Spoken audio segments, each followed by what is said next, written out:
একশৰণৰ ভকত হ'ল বুলি ডক্তৰ এজনে যদি তুলসীৰ কপ চিৰাপ এটা লিখি দিয়ে নাখাব নেকি? কপালত চকুকেইটা দিলে পিছফালে নিদিলে। এটা প্ৰাণীক যদি হত্যা কৰিব মানে গছকো হত্যা কৰিব না, কাৰণ কুকুৰে যি কৰিব তোমাৰ গুৰিটো তাকে কৰিব। সেইকাৰণে তুলসীৰ গছ দেখিলে কুকুৰে ৰ'বই নোৱাৰে, গৈ পেলাই এইটো হ'লেও পেচাব কৰি দিয়ে। সত্যবাদী বুলি নিজকে কোনেও জহাব নালাগে। আজি যাক ধৰ্মিষ্ঠ বুলি ভাবিছে সি কালি মিছলি ভ্ৰষ্ট হ'ব পাৰে। কৃষ্ণ কৃষ্ণ জয় গুৰু শংকৰ, আপোনালৈ ভক্তিভৰা সেৱা জনাইছোঁ। আমিও সেৱাভাগ নিবেদন কৰিছোঁ। কৃষ্ণ কৃষ্ণ কৃষ্ণ। সন্ধিয়াটো শুভ হওক। হয় হয় কৃষ্ণ। আজি অসমৰ ধুবুৰীৰ পৰা ধেমাজি, বৰাকৰ পৰা ব্ৰহ্মপুত্ৰ, এই সমস্তখিনিত আজি বিভিন্নজন আলোচকে আমাৰ নৱপ্ৰজন্মসকলক কেনেকৈ আগবঢ়াই লৈ যাব পাৰি, নিশ্চয় আধ্যাত্মিক দিশটো কেনেকৈ আগবঢ়াই লৈ যাব পাৰি 100% তেওঁলোকে চেষ্টা কৰি আছে। তাৰে মাজত আপুনিও এজন। গতিকে আজি আমাৰ পৰম সৌভাগ্য, আকস্মিকভাৱে আমাৰ লখিমপুৰ জিলালৈ আপুনি আহিলে। গতিকতে আমি সেইকেইজনৰ ভিতৰত আপোনাকো অন্যতম বুলি ধৰি লৈছোঁ। এই আমাৰ ঈশ্বৰৰ কৃপা, আপোনাক যে আজি লগ পাব লাগে। আৰু আপোনাৰ কথাখিনিত নৱপ্ৰজন্মই তেতিয়াহে মানি ল'ব যদি আপোনাৰ কথাখিনি বৈজ্ঞানিক যুক্তিসংগত থাকে, ভিত্তি এটা থাকিব লাগিব। আপোনাৰ ওপৰত সুদৃঢ় বিশ্বাস আছে যে আপুনি সেইমতেই অকল অসমতেই নহয় বিশ্ব দৰবাৰত কাম কৰি আছে।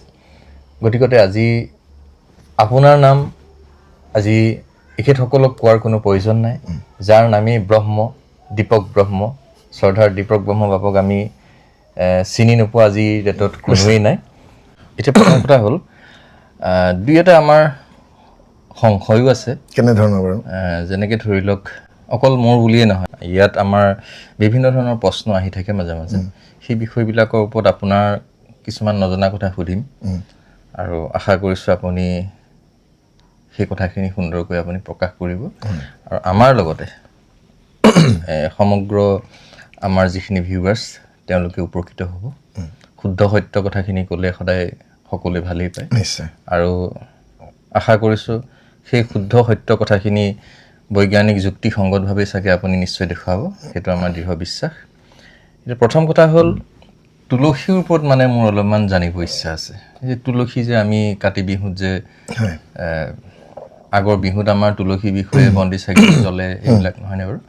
এই তুলসীনো কোন আছিলে, ইয়াৰ ওপৰত জন্ম বৃত্তান্তৰ, আৰু তুলসীকনো আমি এক পক্ষই আমি সন্ধিয়া লগা, ৰাতিপুৱা গা পা ধুই আমি কিছুমানে ধূপ ধূনা বন্তি চাকি পৰ্যন্ত জ্বলায় আৰু কিছু পক্ষই নজ্বলায়।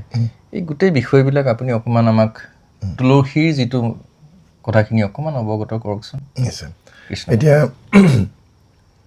আমি গোটেই ভাৰতবৰ্ষৰ যিখিনি মানুহ, আমি সাধাৰণতে যাক আমি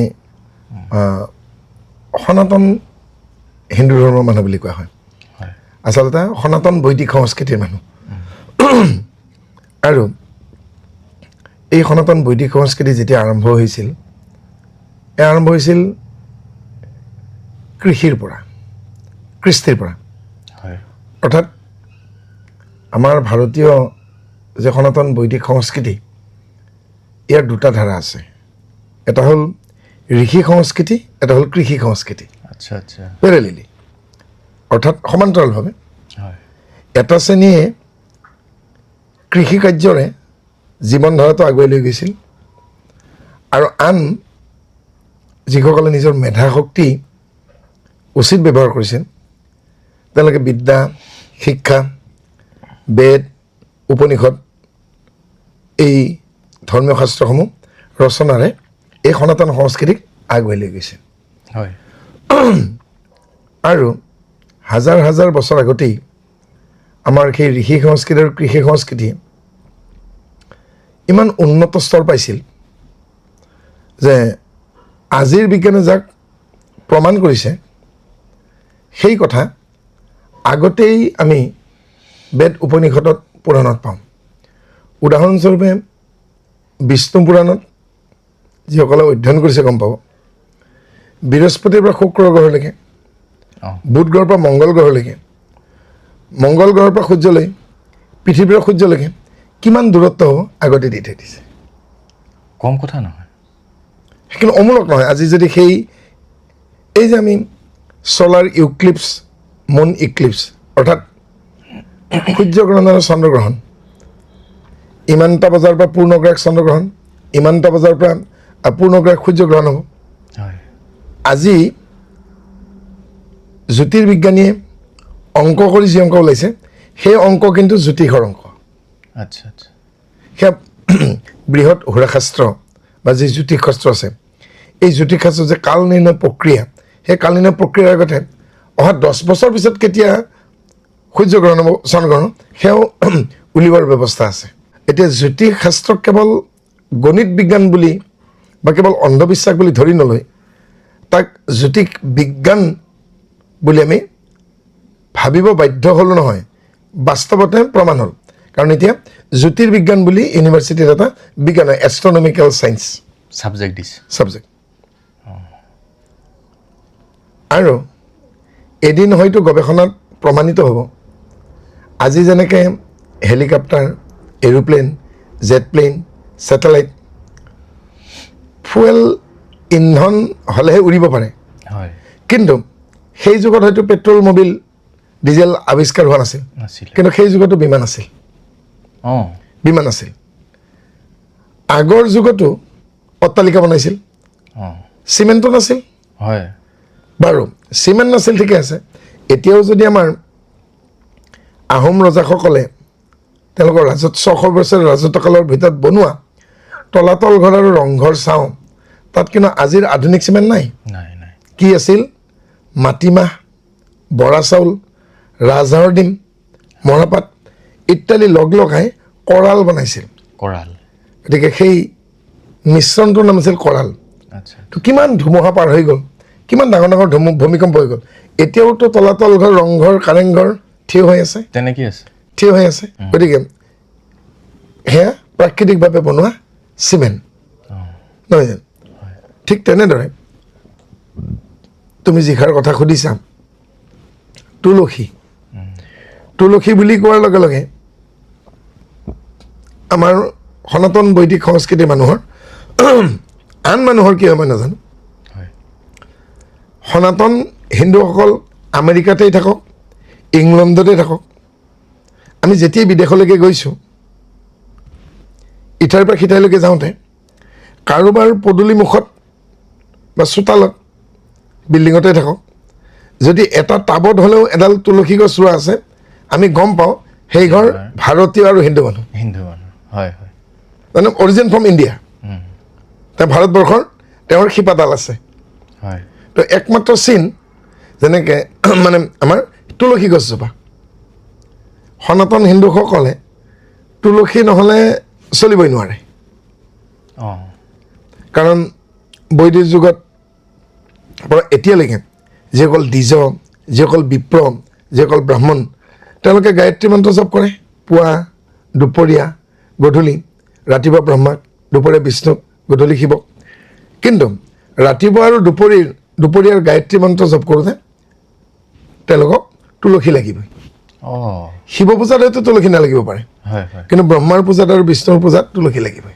অঁ তুলসী নহ'লে হিন্দুৰ কোনো পূজাই সম্পূৰ্ণ নহয় অঁ মানুহৰ দৃঢ় বিশ্বাস তুলসী গছৰ পানীৰে তুলসী গছৰ ঠানিৰে পবিত্ৰ কৰা পানীখিনিৰেহে অশুচি যায়গৈ গতিকে তুলসী বুলি কোৱাৰ লগে লগে মানুহৰ মনলৈকে দুটা কথা হ'ল প্ৰথম কথা তুলসী বৃক্ষ নাই আপুনি যে এটা কথা ক'লে সেই তুলসী পানী লাগিবই তাৰমানে সেইখিনি কথা কি শাস্ত্ৰসন্মত নেকি শাস্ত্ৰসন্মত তাত যুক্তি আছে যুক্তি আছে এতিয়া কথাটো হ'ল মই মূল কথালৈ আহিছোঁ তুলসী বুলি কোৱাৰ লগে লগে প্ৰথম কথা হ'ল তুলসী বৃক্ষ তুলসী গছডালক কোৱা হৈছে অঁ তুলসী গছডাল আৰু ছেকেণ্ড হ'ল তুলসী এটা নাৰী চৰিত্ৰ অঁ তো সনাতন বৈদিক সংস্কৃতিত তুলসী ডাঙৰ সতী নাৰী এগৰাকী স্পিৰিচুৱেল ভাৰ্জিনিটি তো ইমান সতী যে আদিসত্য যুগত শংখচূড় নামৰ এটা দৈত্য আছিল হয় আৰু এই শংখচূড় দৈত্যৰ যিটো জীৱন শক্তি সেয়া আছিল তেওঁৰ ধৰ্মপত্নী তুলসীৰ সতীত্বত অঁ অৰ্থাৎ তেওঁৰ সতীত্বৰ ইমান প্ৰভাৱ যে যাৰ প্ৰভাৱৰ কাৰণে স্বামী শংখচূড়ক কোনেও একো কৰিব পৰা নাছিল শংখচূড়টো দৈত্য দৈত্যকুলৰ দৈত্য কিন্তু এওঁ মানে সতীত্ব আছে সতীত্ব ঈশ্বৰৰ মানে কোনো ঈশ্বৰে মানে কোনো আক্ৰমণে কৰিব পাৰে একদম। এওঁ সতীত্বৰ কাৰণে তেওঁ আক্ৰমণ কৰিব নোৱাৰে মাৰিব নোৱাৰে এতিয়া যেতিয়া গোটেই দেৱতাবিলাকৰ আলোচনা হ'ল গোপনে বোলে এই দুৰাচাৰী পাখণ্ড শংখচূড়ক যদি নিয়ন্ত্ৰণ কৰা নহয় হয় তেতিয়াহ'লে তেওঁ তাৰমানে সুযোগ লৈছে পত্নীৰ মানে সতীত্বৰ সতীত্ব ভংগ কৰা নহয় সতীত্ব সতীত্ব তেওঁৰ মানে ইমান সতী তেওঁ মানে তেওঁ সত্যৰ অপালাপ নকৰে হয় সতিকা কয় যি সত্যৰ অপালাপ নকৰে অপালাপ নকৰে দেই কৰিবলগীয়া কামটো কৰে নকৰিবলগীয়া কামৰ পৰা যি আঁতৰি থাকে হয় হয় মাৰ্জিত ৰুচিভূত তেওঁকে সতী বোলে হয় আৰু ইমান সতীত্বৰ প্ৰভাৱ যাৰ কাৰণে শংখচূড়ৰ কোনেও নোমেডালো লগাব পৰা নাই বাপৰে বাপ গতিকে শেষত বিধাতাক সোধা হ'ল যে আয়ুক্ত তেওঁহে কাউণ্টিং কৰে বিধাতা মানে ব্ৰহ্মাদেৱ নে বেলেগ কোন ব্ৰহ্মাকে ব্ৰহ্মাক ব্ৰহ্মাই সোধা হ'ল নাৰদে সুধিলে চিত্ৰগুপ্তক যে এওঁৰ পাপ কিমান বোলে পাপৰ ঘোঁৰা ভৰিছে পাপৰ ঘোঁৰা ভৰিছে যে মৃত্যু কিয় হোৱা নাই তেতিয়া ব্ৰহ্মাই কৈছে তেওঁৰ জীৱনটো একমাত্ৰ ৰক্ষা পৰিছে তেওঁৰ শ্ৰীমতীৰ তেওঁৰ ধৰ্মপত্নীৰ সতীত্বৰ ওপৰত নাৰদে তেতিয়া কৈছে যদি কিবা প্ৰকাৰে তুলসী ভ্ৰষ্ট হয় যিকোনো প্ৰকাৰে যদি তাই অসুচী হৈ যায় বোলে তেতিয়াহ'লে শংখচূড়ক বধ কৰাটো সম্ভৱ হ'ব আৰু 100 গৰু মাৰিলে বাঘৰ মৰণ এদিনটো শংখচূড় কিবা হ'বই আৰু তেতিয়া বিষ্ণুৱে শংখচূড়ৰ ৰূপ ধাৰণ কৰি তুলসীক সম্ভোগ কৰে আচ্ছা আৰু তুলসীয়ে পাছত গম পায় যে সেই তেওঁৰ স্বামী নাছিল আৰু তেতিয়া গম পালে যে স্বয়ং ভগৱন্ত বিষ্ণু মানে সংসাৰৰ ৰক্ষাৰ্থে ধৰ্মৰ ৰক্ষাৰ্থে বিষ্ণু প্ৰভুৱে মানে তুলসীক ৰমণ কৰিবলগীয়া হ'ল সেই কামটো কৰিলেহি আৰু তেতিয়া তুলসী ক'লে হ'ব পাৰে মোৰ স্বামী দৈত্য মোকতো আপুনি অসুচি কৰিলে গতিকে এতিয়া মোৰ গতি কি হ'ব মোকতো গোটেই বিশ্ব ব্ৰহ্মাণ্ডই হাঁহিব মোৰতো স্থান নোহোৱা হ'ব তেতিয়া বিষ্ণুৱে তুলসীক ক'লে তুমিও মোৰে অংশ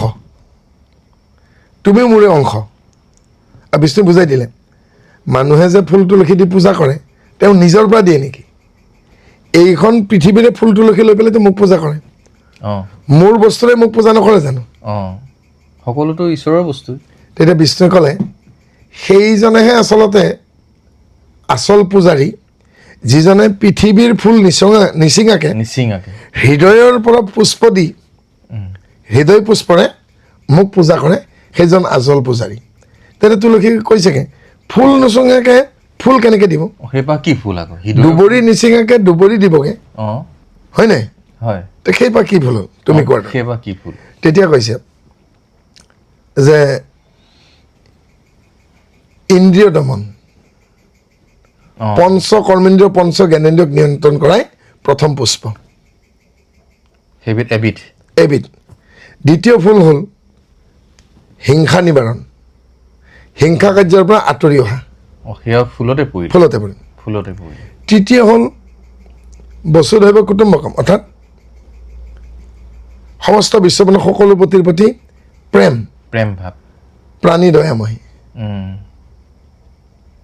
আৰু শেষত হ'ল আত্মত্যাগ দধিচি মুনি যেনেকৈ সৰ্বস্ব ত্যাগ কৰি দিলে নিজৰ হাৰ দি ৰাজহাড় দি দিছে যে কৃষ্ণই তেতিয়া তুলসীক কৈছে যিবোৰ ফুল ছিঙিলে ফুল গছে কষ্ট নাপায় যিবোৰ ফুল কেতিয়াও মৰহি নাযায় যিবোৰ ফুল হৃদয়ৰ পৰা দিয়া হয় যিবোৰ ফুল মনৰ চঞ্চলতা নাগলে চিত্ত স্থিৰ হ'লেহে দিব পাৰি সেইবোৰ ফুলহে মই গ্ৰহণ কৰোঁ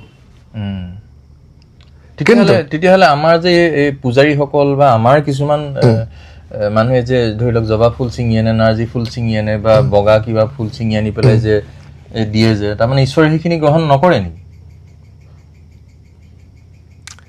ৰাতিপুৱাই দীঘল মাৰি এডাল লৈ মই যেতিয়া ঘৰত গৰু ম'হ আছে যেতিয়া মই ৰাতিপুৱা ঘাঁহলৈকে যাওঁ হয় নাম প্ৰসংগ কৰি উঠি নাম প্ৰসংগ কৰি উঠি যেতিয়া চাইকেলখন লৈ ঘাঁহলৈ যাওঁ আৰু তেতিয়া দেখোঁ কিছু কিছু লোকে এডাল হাকুটি লৈ মানুহৰ পদূলিয়ে পদূলিয়ে অঁ ফুল চুৰ কৰি ফুৰে বেলেগৰ ফুল বাগানৰ পৰা ফুল চুৰ কৰি আনি তেওঁ কালী দুৰ্গা লক্ষী সৰস্বতী কৃষ্ণ শিৱক দিলে সন্তুষ্ট হ'ব নেকি অঁ ইমানে যদি পূজা কৰিবৰ মন আছে নিজে পদূলিত কেইডালমান ফুল তুলসী ৰুই নেলাগিলে অঁ সেইটোতো লোকৰ ফুল চুৰ কৰিলে সেইটো পাপেই কৰিলে সেই ছিঙি অনা মানে তাত পাপ লাগিলে নালাগে পাপ লাগিলে আৰু সেই মানুহবোৰে দুখ পালে যাৰ আগৰ পৰা ছিঙিলে যি প্ৰকৃত পুৰোহিত যি প্ৰকৃত দ্বিজ যি প্ৰকৃত ব্ৰাহ্মণ তেওঁ যদি কিবা কাৰণত ছিঙিবলগীয়া হয় গছৰ পাত এটা ডাল এটাও কাটিবলগীয়া হয় তেওঁ অনুমতি লয় সেইটোৱে আমাৰ সনাতন বৈদিক ধৰ্ম অৰ্থাৎ সনাতন বৈদিক ধৰ্ম মতে বৃক্ষ ব্ৰহ্ম বৃক্ষ ব্ৰহ্ম বৃক্ষ ব্ৰহ্ম ইয়াক বৃক্ষ ব্ৰহ্ম বুলি কয় নতুবা ক'ব লাগে দাৰু ব্ৰহ্ম দাৰু মানে বৃক্ষ আচ্ছা আচ্ছা দাৰু মানে বৃক্ষ আৰু ব্ৰহ্মৰ বিভিন্ন প্ৰকাৰ শব্দ ব্ৰহ্ম হয় ব্ৰহ্ম জল ব্ৰহ্ম দাৰু ব্ৰহ্ম নাদ ব্ৰহ্ম ব্ৰহ্মৰ বিভিন্ন ভাগ এই বিভিন্ন ভাগৰ ভিতৰত বৃক্ষও এবিধ ব্ৰহ্ম আৰু এই বৃক্ষ ব্ৰহ্মই আমাৰ প্ৰাণী জগতক অক্সিজেনৰ যোগান ধৰি আছে হয় সেইকাৰণে সনাতন বৈদিক যুগত কি কৰিলে যাতে বৃক্ষৰ প্ৰতিও মানুহে সন্মান কৰে যে নদীক সন্মান কৰে কি কৰিলে যে বৃক্ষও ভগৱান অঁ অঁ বৃক্ষও ভগৱান নদীও ভগৱান নদীও ভগৱান তাৰমানে সকলোতে ব্ৰহ্ম ভাৱনা আনি দিয়া হ'ল হয় হয় সেইকাৰণে জনা লোকে বিজ্ঞ লোকে নদীত পেচাব নকৰে পুখুৰীৰ ওপৰত পেচাব নকৰি নিদিয়ে দমকলৰ গুৰিত পেচাব নকৰে কুৱাত পেচাব নকৰে নকৰে কাৰণ এনেদৰে যদি ভয় খুৱাই নিদিয়ে অঁ নহ'লে পানীখিনি অপবিত্ৰ নকৰিব জানো হয় হয় হয়নে খ্ৰীষ্টাচাৰ বুলি কোনো একো নাথাকিব হয় যাৰ ফলত পৰৱৰ্তী যুগত বৈদিক যুগৰ পৰৱৰ্তী যুগত সৃষ্টি হোৱা গ্ৰন্থসমূহত কেতিয়াবা বায়ুক ভগৱান কৰি দেখুৱাল বায়ু পুৰাণ হ'ল সূৰ্যক ভগৱান বুলি কোৱা হ'ল সূৰ্য পুৰাণ হ'ল সূৰ্য পুৰাণ হ'ল হয়নে বৃক্ষক ভগৱান কৰি দেখুওৱা হ'ল অঁ নদীক দেৱীৰ লগত তুলনা কৰা হ'ল গংগা দেৱী যমুনা দেৱী যাতে মানে অপবিত্ৰ নকৰে অপবিত্ৰ নকৰোঁ অঁ কাৰণ যদি ভয় খুৱাই দিয়া নহয় তাক সন্মানটো নকৰিব নকৰিব নহয় জানো সেইকাৰণে নদী নিজৰা সূৰ্য বায়ু এইবিলাকক দেৱতা আৰোপ কৰা হ'ল আচ্ছা আচ্ছা সংৰক্ষিত হ'ল সংৰক্ষিত হ'ল আৰু কি হ'ল শ্ৰদ্ধা ভক্তিটো বাঢ়ি গ'ল আহিল আৰু ফলত অকাৰ্যৰ পৰা মানুহে আঁতৰি থাকি গ'ল আঁতৰি থাকিলে বিয়াত দৰাই হওক বা কইনাকে হওক বোৱতী নৈৰ পানী আনি পেলাই ধোৱা হ'ল অঁ বোৱতী নৈৰ পানী আনি ধোৱা নহ'ল জানো হয় হয় নাই এই মানে সনাতন হিন্দু ধৰ্মৰ এই জল পূজা তাৰমানে জলত ব্ৰহ্ম ভাৱনা উদ্ভিদ ব্ৰহ্ম নহয় জানো দাৰু ব্ৰহ্ম বুলি ক'লোঁ গতিকে দৰাৰ পদূলিতে হওক কইনাৰ পদূলিতে হওক দুডাল কলগছ লাগিবই লাগিব আৰু এনেকুৱা বহু হিন্দু দেৱ দেৱীৰ পূজা আছে য'ত থোকৰে সৈতে মানে এথোক কল ওলাইছে কলডিলটোৰ সৈতে থোকৰে সৈতে লগা কলগছ দুডাল লাগিব পূজাথলী য'ত পূজা কৰিব এতিয়া হোমেইপুৰক ভকতে ভাগৱতীৰ প্ৰতিষ্ঠা কৰক চোতালত 4ডাল কলপুলি ৰুগিবই যদি মানে- সেই সৎকৰ্মখিনি কৰিবলৈ যাওঁতে তেতিয়াহ'লে আকৌ সেই কলজোপাটো কাটি পেলাই আনিলে কাটি পেলাই আনিব নোৱাৰিব 4ডাল কলপুলি কাটি কাটি পেলাই আনিব নোৱাৰিব এতিয়া বিয়া ঘৰবিলাকত দেখা যায় তাতে তাৰমানে পচলা পদূলি বাটত আপোনাৰ কলপুলি কাটি আনি পচলা। পেলাই ৰুই দিয়ে পচলা এইকাৰণে পচলা বুলি কৈছোঁ আমি সৰুতে কি কৈছিলোঁ বোলে পচলা কাক কয় কলডাল কলৰ পুলিটো গুৰতে যদি কাটি অনা হয় তাকো খাবৰ বাবে খাবলৈ অনা কলপুলিডালকেই পচলা বুলি। পচলা বুলি কয় হয় আৰু খাবলৈ অনা কলপুলিডাল উঘালি নানে কাটিহে আনে কাটি আনে গতিকে এতিয়া মাংগলিক কাৰ্যৰ বাবে যিজোপা কলপুলি সেয়া লাগে পদূলি বাটৰ কল দুডালেই হওক সেয়া লাগে চোতালৰ যিখিনি ঠাইত হোম পুৰিব বা যিখিনি ঠাইত নাম প্ৰসংগ কৰিব যিখিনি ঠাইত ভাগৱতখন পাতে তাতো 4ডাল কলপুলি লাগে মূৰটোৰ মানে শিপাৰে সৈতে আলুটোৰ সৈতে লাগিব য'ত কইনাক গা ধুৱায় আজিকালি দেখিছানে দৰাক নোৱাওঁতে কইনাক নোৱাওঁতে এডালহে কলপুলি দিয়ে অঁ আগতে বেজোৰকৈ দিছিল 9ডাললৈকে কলপুলি দিছিলে অঁ হায়েষ্ট 9ডাল থাকিব লয়েষ্ট এডাল একাৰ নোৱাৰা মানুহে এডাল দিয়ে এতিয়া 9ডালৰ পৰা 7ডাল হ'লগৈ 7ডালৰ পৰা 5ডাল হ'লগৈ 5ডালৰ পৰা 3ডাল হ'লগৈ এতিয়া কলপুলি এডালত পৰি নোৱনি কলডাল পুলি অঁ সেয়া তুলনি বিয়া হওঁতে নোৱা হওক বা বৰ বিয়াতে নোৱা হওক হয় এডাল পেন কিন্তু সেইডাল কলো আজিকালি তুমি কোৱাৰ দৰে মূৰটো কাটি পেলাই দিয়ে সেই পচলাহে পচলাডাল কেতিয়াও নোৱনি কলডাল হ'ব নোৱাৰে নহয় নোৱনি কল হ'ব লাগিলে সেইডাল আলু থাকিব লাগিব তাৰমানে আনিছো যেতিয়াই মানে গুৰি খুঁটি শিপা খুঁটি উঘালি পেলাই আনি কাৰ্যটো সমাধা হোৱাৰ পাছত সেইডাল আকৌ ৰোপণ কৰিব লাগিব কৃষ্ণ ৰোপণ কৰি সেইডাল বৃদ্ধি হ'ব লাগিব যদি কলপুলি এডাল মূৰত কাটি পেলাই আনিছিল হত্যা কৰা হ'ল কৃষ্ণ কৃষ্ণ কাৰণ ব্ৰহ্ম এটা প্ৰাণীক যদি হত্যা কৰিব নাপায় তাহলে গছকো হত্যা কৰিব কাৰণ উৰণ বুৰণ গজন ভ্ৰমণ সনাতন হিন্দু সংস্কৃতিত গছডালো গজন মুঠিত পৰে নগজে জানো হয় গজে গুৰুজনা শংকৰদেৱেই হওক ব্যাসদেৱেই হওক যেতিয়া পদ্মপুৰাণত শৰাই সঁফুৰা কেনেকৈ সজাব তাত আছে গতিকে সেই শৰাই সঁফুৰা সজাওঁতে আমি যাক নৈবেদ্য বুলি কওঁ কলে বুটে মগুৱে আমি নিদিওঁ জানো হয় সেই নৈবেদ্যখন কি থাকিব গজনমুঠি অৰ্পণ হ'ব হয় চাউল দিয়ে প্ৰথম গজে চাউল কি ধানৰ গছ ধানৰ পৰা চাউল হয় মগুমাহ কেইটা দিলে সেয়াও গজে হয়নে হয় আজিকালি বুটমাহ দিয়ে কিন্তু শংকৰদেৱৰ দিনত বুটমাহ দিয়া নাছিল কিয় কাৰণে যেতিয়ালৈকে ব্ৰিটিছ অসমলৈকে অহা নাছিল তেতিয়ালৈকে বুটমাহ অসমত প্ৰৱেশ কৰা নাছিল অঁ সেইকাৰণে আগৰ ছিষ্টেমত নামঘৰতে হওক বা সত্ৰতে হওক বুটমাহ শৰাইত অৰ্পণ নকৰে আজিকালিহে আজিকালি কল আদাৰ লগত মানে আপেলো দিব ডালিমো আঙুৰো দিব ডালিমো ডালিমো দিব নিদিয়ে জানো হয় প্ৰসাদত চব বস্তু দিয়া নাছিল হজমৰ কাৰণে চাউল মুঠি দিছিল হয় কাৰণ আমাৰ ইয়াত তেতিয়া নিমখ পোৱা নগৈছিল অঁ সাগৰৰ পৰাতো নিমখ কিবাকৈ আহি পেলাও বহুত দাম আছিল এটা সময়ত লোনে সোণে সমান বুলি কৈছিল অঁ লোনৰ দাম অৰ্থাৎ নিমখৰ দাম সোণৰ সমান হয় হয় সেয়েহে মানে কোনোবাই যেতিয়া কাৎচিত নিমখ পায় ভগাই দিয়ে আৰু বহু সত্ৰত নিমখ ভগাই দিয়াটো নিয়ম পৰম্পৰা যেনে বৰপেটা সত্ৰ হয় বৰপেটা সত্ৰত এতিয়াও টোপোলা বান্ধি নিমখ ভগাই দিয়ে হয় লোনদান বুলি কয় দেই পিছত সহজ হ'লগৈ আমি পৰৱৰ্তী কাললৈ গৈছোঁ মগুমাহ গছ হয় কল গছ হয় কলগছ হয় কুঁহিয়াৰ গছ হয় আদাৰ গছ হয় আদা গছ। চব গজন পৰৱৰ্তী কালত যেতিয়া নিমখ আহিল তেতিয়াহে নিমখ হ'লগৈ নিমখ নাছিল কাৰণে অসমীয়া মানুহে খাৰ খাইছিল খাৰ খাইছিল নিমখৰ পৰিৱৰ্তে সেইকাৰণে অসমীয়া মানুহক খাৰ খোৱা অসমীয়া বুলি কয় হয় খাৰ খুৱাওঁ হয় পাছত আহোম ৰাজত্বকালত মাটিৰ তলত নিমখ ওলায় আৰু সেয়া হ'ল বৰ্তমান ধেমাজি জিলাৰ হাবুং নামৰ ঠাইখন হয় য'ত আহোমৰ দ্বিতীয় ৰাজধানী আছিল হাবুঙত পাহাৰৰ দাঁতিত পুঙত অৰ্থাৎ কুৱাৰ ভিতৰত মাটিৰ তলত নিমখ পোৱা গৈছিল আৰু কোৱা হৈছিল হাবুঙত লোন সস্তা দেহাৰ বা কি অৱস্থা কাৰণ হাবুঙৰ পৰা ধেমাজি লখিমপুৰ শোণিতপুৰ দৰং কামৰূপ নামনিলৈ আহিবলৈকৈ কিমান কষ্ট তেতিয়া হয় নদী পথ ব্যৱহাৰ কৰিছিল গতিকে এই যিখন নৈবেদ্য সেই নৈবেদ্যটো সকলোখিনি গজনহে অৰ্পণ হৈছিল অঁ দেই আনকি ঢাকি দিয়া কলপাত খিলাও গজি থকা কলগছৰ পাত কলগছৰ নহয় জানো গতিকতে তাৰমানে আমি যিখিনি সেইখিনি কৰি আছো যে কাটি পেলাই যদি আনিছো সেইটো অনৰ্থক কৰিছো অপৰাধ। আৰু অপৰাধ কৰিছো অৰ্থাৎ আমি আজি হাতীয়ে যে আহি হাতী মানুহৰ সংঘাত যে হৈছে এই যে পথাৰৰ ধান খাইছে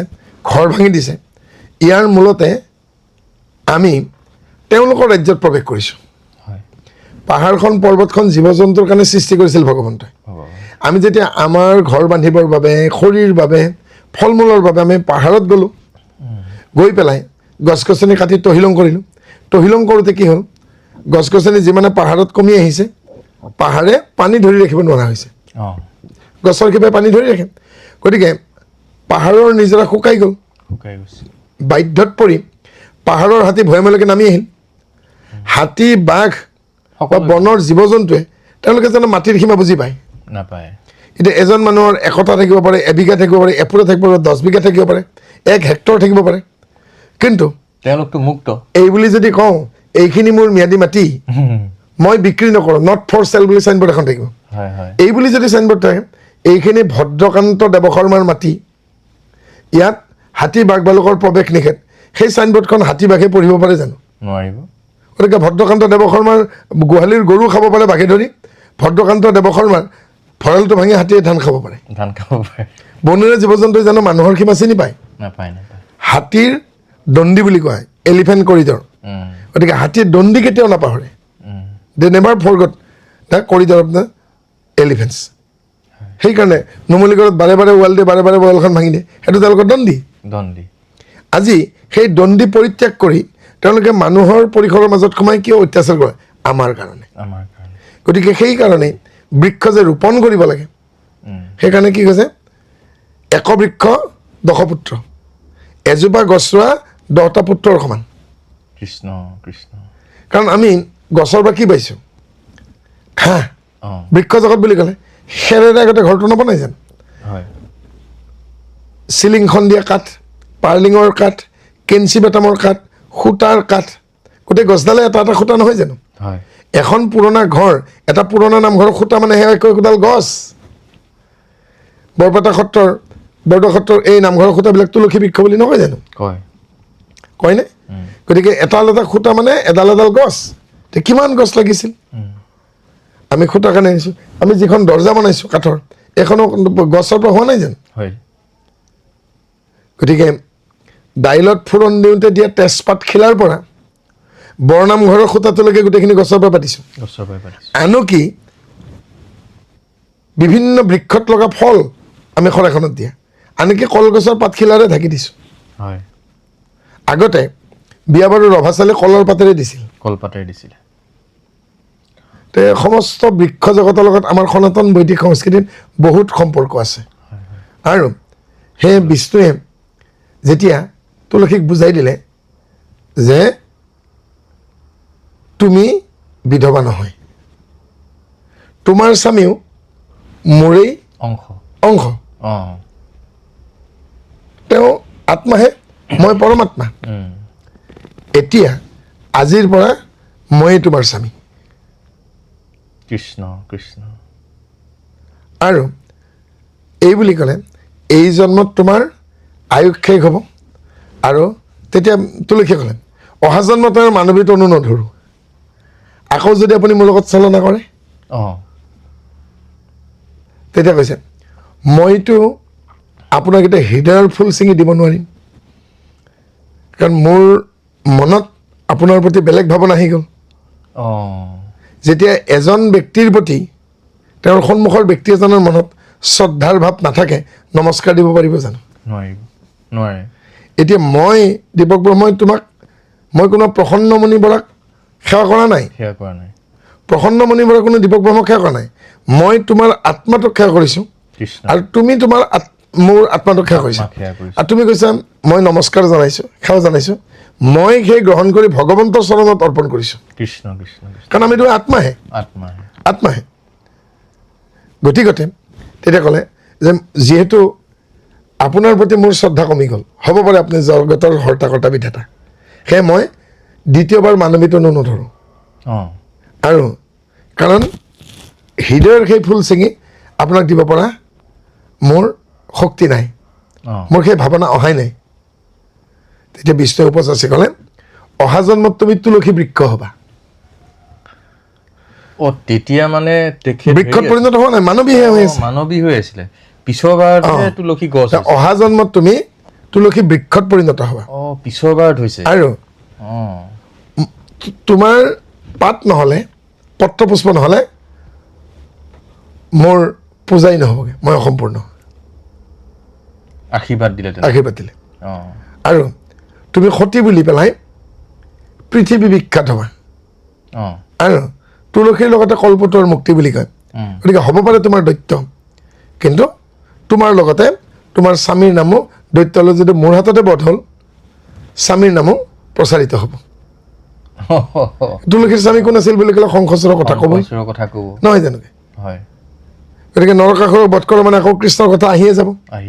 ৰামায়ণত ৰামৰ কথা ওলাই গ'লে ৰাৱণৰ কথা নিব পাৰে, সীতাক চুৰ কৰিব পাৰে, কিন্তু ৰামৰ কথা অহাৰ লগে লগে, মানে ৰামায়ণৰ যুদ্ধ অহাৰ লগে লগে, লংকা যুদ্ধ অহাৰ লগে লগে ৰাৱণৰ কথা আহিবই, নাহিব জানো? গতিকে সেইকাৰণে শ্ৰীনাৰায়ণে আশীৰ্বাদ দিলে তুলসীক যে তুমি অহা জন্মত বৃক্ষত পৰিণত হ'বা, আৰু ব্ৰহ্মাৰে পূজা হওক, গায়ত্ৰী হওক, মুৰেই গায়ত্ৰী হওক আৰু বাকী এই 33জন দেৱতাৰ পূজাত আচলতে 33 কোটি নহয় দেই, 33 প্ৰকাৰ। একাদশ ৰুদ্ৰ, এইটো আপুনি ভাল কথা এটা উলিয়াই। একাদশ ৰুদ্ৰ 33 কোটি মানে 33 প্ৰকাৰ, কোটিলৈ গুচি যোৱা প্ৰকাৰ। একাদশ ৰুদ্ৰ, দ্বাদশ আদিত্য, তাৰমানে 12জন দেৱতা, 2 অশ্বিনী কুমাৰ অৰ্থাৎ যমজ দেৱতাৰ চিকিৎসক 2 অশ্বিনী কুমাৰ, লগতে অষ্টবসু, সোম, আপ, অনিল, অনল, ধৰ, প্ৰভাস, প্ৰত্যুষ, এই 8জন অষ্টবসু। এই সমুদায় আটাইকেইজনে মিলি পেলাই 33জন দেৱতা। এই 33জন দেৱতা, এই 33জন দেৱতাৰ পূজাৰ ভিতৰত একাদশ ৰুদ্ৰ শিৱ পূজাৰ বাদে বাকী এই 22জন দেৱতাৰ পূজাত তুলসী প্ৰয়োজন হ'ব। আৰু কেতিয়াবা ভুল হৈ যায়, আৰু যেতিয়া ত্ৰেতা যুগ আহিল, দশৰথৰ পুত্ৰ শোকত মৃত্যু হ'ল, বনবাসত সীতাক দশৰথে দেখা দিলে, বোৱাৰী মই নৰতনু ত্যাগ কৰিলোঁ, মোক পিণ্ড দিয়া। আৰু সীতাই তেতিয়া এটা কলৰ দোনাত অলপমান পানী, দুবৰি বন, তুলসীৰ পাত, চাউল কেইটামান লৈ যেতিয়া শহুৰ পিতৃলৈকে তৰ্পণ কৰিব বিচাৰি ক'লে, হে শহুৰ পিতৃ পিণ্ড গ্ৰহণ কৰক, তেতিয়া দশৰথে প্ৰমাণ চাবলৈকে সীতাক ক'লে পাণখিলা দাঙি নিয়া। এখিলা পাণেৰে সেইখিনি ঢাকি থৈছিল, আৰু দেখিলে সীতাই অলপমান পানী, কেইটামান চাউল, তুলসী ঠানি এটা, দুবৰি বনমান কেইডালমান দশৰথলৈকে যাচিছে। আৰু কৃত্ৰিম খং দেখুৱাই দশৰথে ক'লে তোমালোকে ফলাহাৰ কৰা, মোকনো এইবোৰ কি দিছা? আৰু সীতাই তেতিয়া কৈছে আপুনি যিহেতু নৰতনু ত্যাগ কৰিলে, আপুনিতো আত্মাদেৱৰ জানে, এইটো বৰ্তমানতো আপুনি বিদেহ হ'ল, আপোনাৰতো দেহ নাই, আপুনিতো ৰমণ কৰিব নোৱাৰে, নে চকুৰে দেখিব, নে কাণেৰে শুনিব, নে নাকেৰে উশাহ ল'ব নোৱাৰে, নে মুখেৰে খাব, যে আপোনাৰতো হাত ভৰি একো নাই। এতিয়া আপুনি কোনখন হাতেৰে তুলি ল'ব, কোনখন মুখেৰে খাব, কোনডল অন্তৰে যাব, কোনটো পাকস্থলীত পৰিব? তেতিয়া দশৰথে সীতাক ক'লে তুমি সঁচাকৈ সতী, মই পৰীক্ষা ল'বলৈকে কৈছোঁ, কাৰণ মৃত্যুৰ পাছত আৰু একো গ্ৰহণ নকৰে, থাকোঁতেই যি কৰে। গতিকে জীয়াই থাকোঁতেই জ্যেষ্ঠজনক পাবলগীয়া সন্মানখিনি দিব লাগে। মৰাৰ পাছত সাধাল খাহি মাৰি ভোজ দিলে কোনোবাই খাই ভাল পাব পাৰে, কিন্তু আত্মাই ঊৰ্ধগামী নহয়। কিন্তু দশৰথ যোৱাৰ পাছত ৰামে আহি সীতাক যেতিয়া সুধিলে পিতৃক পিণ্ডদান দিয়া হ'লনে, তে সীতাই ক'লে যথাবিহিত সন্মানপূৰ্বক পিতৃক তৰ্পণ কৰা হ'ল, পিতৃ সন্তোষ হৈ গুচি গৈছে। প্ৰমাণ কি? দুবৰি, তুলসী, পাণখিলা, কলৰ দোনা, চাউল, এইবোৰ প্ৰমাণ আছে।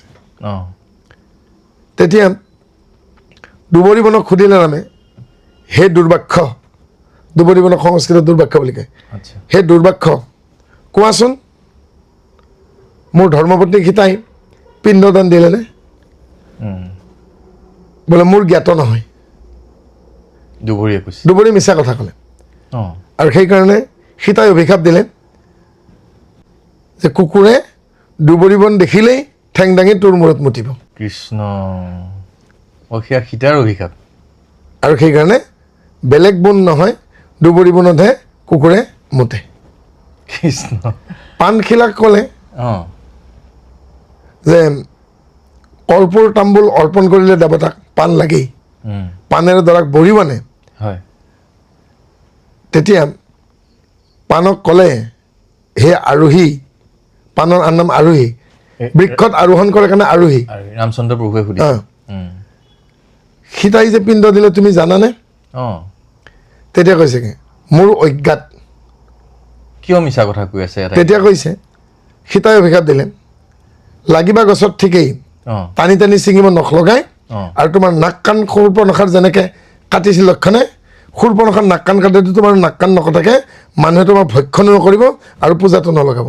সেইকাৰণে পাণৰ আগমূৰ নকটাকে পূজাত নলগায়। কৃষ্ণ কৃষ্ণ কৃষ্ণ, এইটো ডাঙৰ কথা। তুলসীক কোৱা হ'ল হে তুলসী দেৱী, হে বিষ্ণুৰ প্ৰিয়া তুলসীৰ আন নাম বিষ্ণুপ্ৰিয়া বিষ্ণুপ্ৰিয়া কওকচোন হে দেৱী সীতা দেৱীয়ে সঁচাকৈ পিণ্ডদান দিলেনে অঁ তেতিয়া কৈছেগে মোকতো কলৰ দোনা এটাত জুবুৰিয়াহে থৈছে মোৰতো চকু নাই মই কেনেকৈ দেখিম অঁ আৰু সীতাই তেতিয়া হাঁহি হাঁহি অভিশাপ দিছে যে দুৰ্বাক্ষত কুকুৰে যি কৰিব তোমাৰ গুৰিটো তাকে কৰিব সেইকাৰণে তুলসীৰ গছ দেখিলে কুকুৰে ৰ'বই নোৱাৰে গৈ পেলাই এটো হ'লেও পেচাব কৰি দিয়ে কৃষ্ণ প্ৰভু কৃষ্ণ কিয় হাঁহিলে সীতাই মিচিকে আকৌ সীতাই যে ক'লে অভিশাপ তাৰমানে মোৰ জানো চকু আছে অঁ তেতিয়া সীতাই কৈছে তোমাৰ যদি চকু নাই বৃক্ষ জগতৰ যদি চকু নাই সূৰ্যৰ পোহৰ যিফালে আহে সিফালে গছডাল কিয় বাঢ়ে হাউলি কিয় যায় অঁ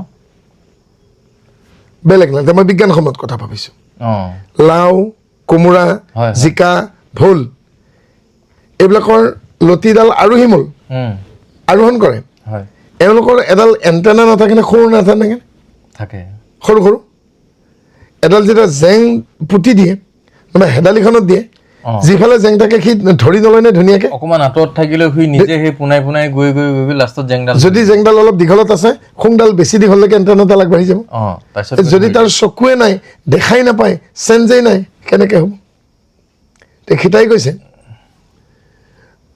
কেঁচুৱেও গম পায় গাঁতত পানী সোমাইছে শুকান ঠাই কোন ভালে আছে সেইকাৰণে কয় কেঁচু গাঁতত পানী সোমালে কি কেঁচু গাঁতত নাথাকে জোকডালেও গম পায় জোকৰ চকু আছে নেকি নাই নাই জোকৰ কিন্তু এটা বস্তু আটাইতকৈ বেছি আছে দাঁত 336টা দাঁত থাকে কৃষ্ণ সেইকাৰণে জোকে কামুৰিলে তেজ নৰয় ইমানকেইটা দাঁতেৰে কামোৰে 336টা পৃথিৱীৰ সৰু প্ৰাণী বিজ্ঞানৰ ভাষাত হেৰুদিনীয়া গ্ৰিনলজা বুলি কয় তেজ খোৱা জোকডাল অঁ তেজ খোৱা জোকৰ চকু নাই কিন্তু তাৰ চেন্সৰ অৰ্গেন ইমান ষ্ট্ৰং আৰু 336টা দাঁত আছে এতিয়া চকু নোহোৱাকৈতো জোকডালে গম পায় ইফালে তেজ থকা প্ৰাণী কাষে পাজৰে কোনফালে আছে গম পাই কোনোবা যদি প্ৰাণী আঘাতপ্ৰাপ্ত হৈছে সেইফালে বেছি জোৰকৈ তেজ ওলাইছে তেজৰ গোন্ধ পায় নহয় জানো হয়। সেইকাৰণে বোলে তোমাৰ চকু নাই সেইকাৰণে তুলসীক হাঁহিলে গতিকে তুলসী কি বুলি অভিশাপ দিলে যে কুকুৰে কুকুৰে দুৰ্বাক্ষৰ মূৰত যেনেকৈ মুতে তোমাৰ মূৰতো কুকুৰে মুতিব অঁ গতিকে সেয়া তেতাজিকৰ কথা অঁ অৰ্থাৎ যেনেকৈ বিষ্ণুক অভিশাপ দিছিল তুলসীয়ে তুমিও কলংকিত হ'বা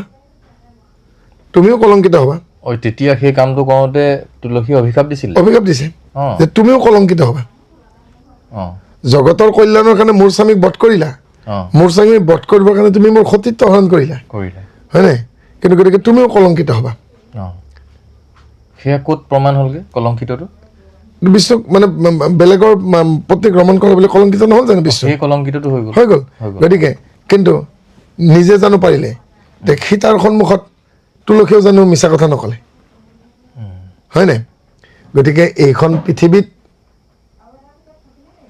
সত্যবাদী বুলি নিজকে কোনেও জহাব নালাগে কাৰণ সত্যৰ কেতিয়া অপালাভ হয় কোনো গম নাপায় অঁ মানুহে কয় যে সত্যবাদী যে ৰাজা যুধিষ্ঠিৰ সত্য কথা নোকোৱা কাৰণে যুধিষ্ঠিৰে কুন্তীক অভিশাপ দিছিল মাতৃজাতিৰ মুখত কথা লুকাই নাথাকো লুকাই নাথাকো কিন্তু সেই যুধিষ্ঠিৰেতো মিছা কথা ক'ব লগা হ'ল অশ্বত্থামা হাতত কিন্তু কিন্তু হিতি গজক তে মিছলে কোন প্ৰমাণিত হ'ল অঁ সেই যুধিষ্ঠিৰেতো যৌধাই নামৰ অপ্সৰাৰ লগত তেওঁৰ যে দৈৱক নামৰ সন্তান আছে লুকুৱাই থৈছিল তেওঁ মিছলে কোন প্ৰমাণিত হ'ল যাৰ কাৰণে পিতামহ ভীষ্মৰ সৰসজ্জাত পৰি কুন্তীক ক'বলগীয়া হ'ল ধৰ্মিষ্ঠ বলিষ্ঠ ধনুৰ্ধৰ কিছু নুই কৃষ্ণে যিখে চিন্তে সেই শিকে হতে কোন ধৰ্মিষ্ঠ আজি যাক ধৰ্মিষ্ঠ বুলি বুজে সেই কালি মিছলি ভ্ৰষ্ট হ'ব পাৰে আজি যাৰ হাতত 100 হাতীৰ বল আছে হয়নে কালি তেওঁৰ গদাই কাম নকৰিব যাক আজি গাণ্ডীৱধাৰী অৰ্জুন বুলি ভাবিছা তেওঁ হয়তো কৃষ্ণৰ বৈকুণ্ঠ পুৰাণৰ পাছত জেওৰাৰ গছ খুলি গৰখীয়াই পিটিব গৰখীয়াই পিটিছে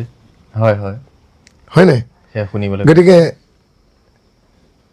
অৰ্ধনিমিষতো মানুহৰ পতন হ'ব পাৰে আৰু স্খলন হ'ব পাৰে গতিকে তুলসীৰ আখৰ স্খলন হ'ল হয় কি হ'ল তেওঁ সীতাক দোষীও সজালে আৰু সীতা যদি দোষী হ'লহেঁতেন সেই অভিশাপ নালাগিলেহেঁতেন আৰু শেষত কলৰ দোনাটোক ক'লে তুমি প্ৰমাণ দিব পাৰিবানে অঁ তেওঁ কৈছে মানে ময়োতো প্ৰমাণ দিবলৈ অপাৰক তেতিয়া ইমান পুণ্যৱন্ত কদলী বৃক্ষ কলগছ সেই কলগছকো অভিশাপ দিলে সীতাই যেতিয়াই তোমাৰ পূজাৰ প্ৰয়োজন হ'ব আংগিক হিচাপে তোমাৰ কলডোনা কাটিব আৰু নাক কাণ নকটাকৈ শূৰ্পণখা যেনেকৈ নাক কাণ কাটিছিল নাক কাণ নকটাকৈ তোমাক ব্যৱহাৰ নকৰিব দোনাটো বনাওঁতে পূজাত পুৰোহিতে নাক কাণ নকটাকৈ পূজাত নলগায়